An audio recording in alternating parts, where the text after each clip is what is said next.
All right, Mr. Taliaferro TV, how's everybody doing out there? I do want to say this before my video gets started. A lot of people ask me like, what's my place and what does my platform do? I do think it's worth noting, right? In the last couple weeks and for the next few weeks, right? We're going to get a lot of down south projects that are going to come out. Some of my favorites are going to drop. Gotti's got a project coming in a couple weeks. I've been hearing some whispers about a couple other artists that I don't want to speak on. But we just got projects from Gates, Takeoff. Quavo dropped a project. He's a little more mainstream than the other guys that I'm naming. Bag just dropped a project. Youngster dropped a project that I like. Down south hip hop is a real thing to me, and I do think it's worth noting that, there are not a lot of places you can go to get conversations about these people projects. It ain't always about like the Coles, Kendricks, and Drakes. I love all three of those artists, but they drop a project every 2 years at this point. You know what I mean? Like, there are a lot of down south projects happening, not even just down south, but there are projects that mean a lot to the cultures, to the Atlantas of the world, to the freaking Charlotte, North Carolinas of the world, the Little Rock, Arkansas, the Mississippis, the Memphis, Tennessees, the Tennessee areas in general, the Baltimores and St. Louis's. I'm just shouting out some regions, Texas. There are projects that are coming out every freaking week that nobody is talking about. There's no platforms, no blog sites that genuinely care about the music. They might give them a post, but that's all you're gonna hear about it. And I just think it shouldn't be that way. NBA YoungBoy dropped a phenomenal project this year. He did 4 parts of it. Like, I think it was 4 Respect, 4 Loyalty. It was a 4-part series with like 4 records on each one. It was a phenomenal body of work. But I mean, how much conversation is he gonna get? That's where my platform comes in, baby. So if this is your first video watching me, this is what we do. We have these conversations. Speaking of conversations, anywho, I was having a conversation with my homeboys who asked me, yo, what's up with all these albums coming out kind of sounding whack? Like, we got into like a real conversation, and I said, I'm gonna talk about this on my platform today. News been kind of dry anyway the last couple days. Why are albums so bad nowadays? And I told them straight up and down, this is a simple answer.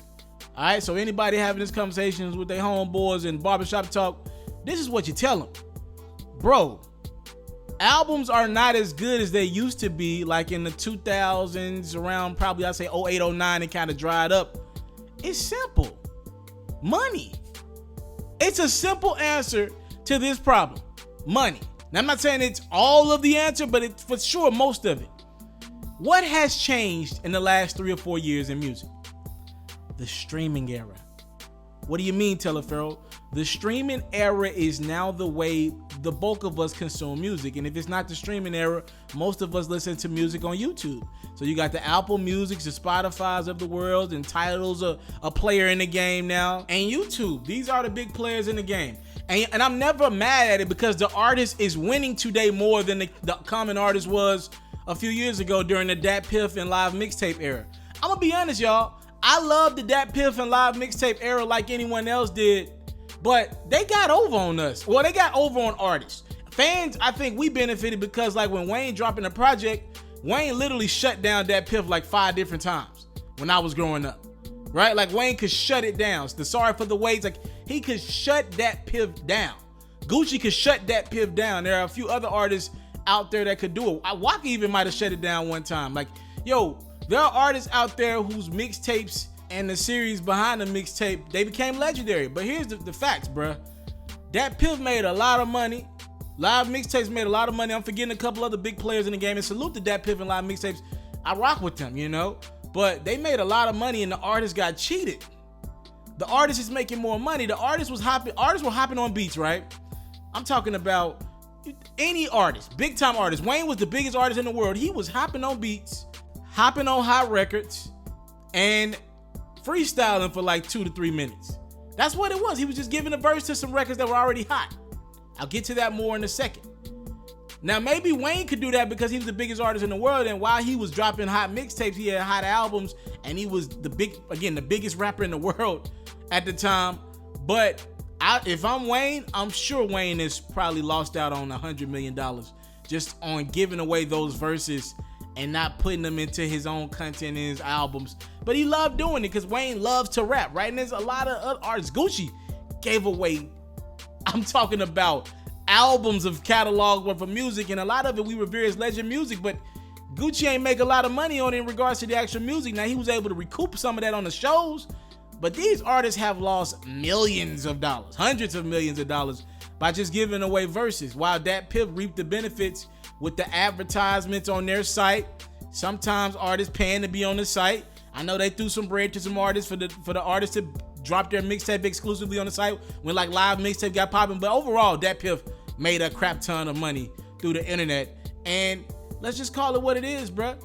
Artists nowadays are too smart. If you got a distribution deal, a label deal for sure, but if you even got a distribution deal, they're like, yo, we got to recoup this money. You can't be giving away these verses for free. So now every artist out there today is smart enough to know, I'm not putting my verse on the hottest record out right now. Like, what's one of the hottest joints out right now? Okay, Lil Baby and Gunna. Drip Too Hard. That's like one of the hottest records right now in the culture. The smart thing for one of these artists trying to heat up right now, you know, it would be to go hop on a Drip Too Hard and make their own verse and try to, you know, do a remix. Now, some artists still do that on World Star Hip Hop. Got to give them credit. And YouTube, they'll drop their verse on that. Fab still does it a lot. But for the most part, artists, they'll take that verse and go make their own record, right? Like they'll go do it on their own beat, their own production to make some type of revenue and be able to throw it up on Apple Music and Spotify and Tidal and not get sued. Well, there's an art to making a hit record. And I think artists are making their jobs much harder in regards to heating up. If they just simply hopped on some records and threw them bad boys up on YouTube or World Star, they probably be able to make more money getting booked for shows because they be a hotter artist. They're now trying to do two things at once, and it's entirely too difficult. Rappers are trying to make hit records in every song right now. A lot of these dudes not gonna have a hit record year in and year out. It's just a fact. There's only so much room on the radio. So like, I'd rather some of my favorite artists already hop on a record that's already hot, and then we tie those hot records to freestyles or remixes that we were fond of, right? I would love to hear artists right now hop on Drake's Mob Top's beat. I would love to hear artists hop on Baby and Gunna's Drip Too Hard beat. There's a lot of beats out there. I would love to hear somebody hop on and That's On Me. I know the remix just came out, the Yellow Beezy's joint, but I would love to just hear a random artist hop on that joint and you know, make their ends meet off of it, be able to tour. All the artists are too smart nowadays. They know they're not going to receive proper financial means they got to pay for the producer, pay for the studio time that's higher than ever right now. They got, you know, they paying for producers' time. The producers got to make sure it's worth their while. Who gonna take time out of their day to do this shit nowadays? We ain't in that era anymore. And I just think as a fan, we hurt musically because we're getting albums right now, ladies and gentlemen, where artists are giving us maybe 3 or 4 good records on a project right now. Like rarely am I getting projects where I'm like, yo, I don't got a skippable joint on this one. Rarely am I getting projects, right? Most artists I listen to right now, they're giving me like 8-9 records of just throwaways that they know they don't want on their project, but they got to give it to you because the record's already made, and maybe 3, 4, 5 good records on the project. And until we're able to get to a point, which I don't know if we ever get to this point, but if we're able to get to a point where we can compensate the artist who's freestyling the record and compensate the beat that he's freestyling on, compensate that artist, that producer who originally made the record, I don't know what else is going to change. Artists are just not going to continue to give away free verses anymore, and they're trying to make hit records, and it's hurting the music. Man, some of these artists know damn well we don't want to hear them rap for 3 minutes. Man, we want to hear, hey, if you hop on a hot record right now, I want to hear somebody on that Mo Bamba joint right now. I just want to hear somebody kill that shit right now and hear that shit in the club. I don't want to hear Takeoff make a 12 to 15 record album. I'm sorry, I can't get through it. I don't want to hear Quavo make a 15 record album. There is nothing in the world I want to hear Quavo rap about for 15 minutes.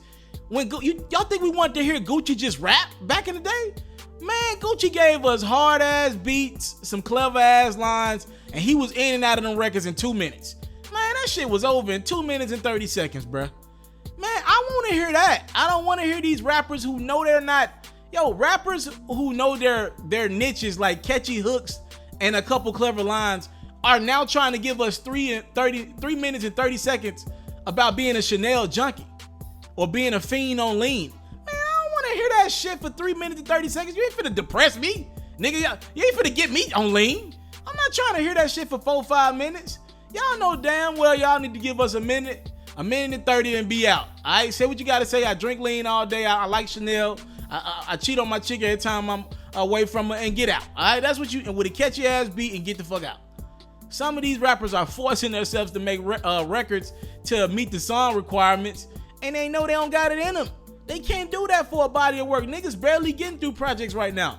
If everybody got back into their lane of just freestyling on beats, maybe go through the World Star Hip Hop, like release it like it's a real project, but put it all on like World Star or YouTube, I think niggas will eat more. Man, stop trying to make hit records. You might get one every year, but you don't need to be the guy shooting your shot at a hit record for 15 attempts, because y'all bricking. All right, we missed that era. That mixtape era was legendary. Let's just be honest, a lot of artists didn't make money doing that. It wasn't beneficial in regards to just making money off songs. When you got to pay the producers, rappers don't want to give up their show money paying these producers and engineers and all that. That shit costs. I'm just being honest. Take Keith time is expensive. Metro Boomin time is, I'm sure it's expensive. You know, that's kind of where we at with it. That's why music, to me, what do I know though? But hey, that's why I don't think some of the music we're hearing right now is as good as it used to be, because we got artists who need to be using the mixtape format now trying to make album music, but they ain't got it in them. I came from nothing, but I want everything God has for me. I interview celebrities. I talk sports. I still represent the culture. I got the kids, they are now tuned in. Yeah, we locked in right now, Mr. TALIAFERRO. Mr. TALIAFERRO. Shout out to Mr. TALIAFERRO. You're watching Mr. TALIAFERRO TV. Mr. TALIAFERRO TV. Here with the triple B's, you can't do nothing but win.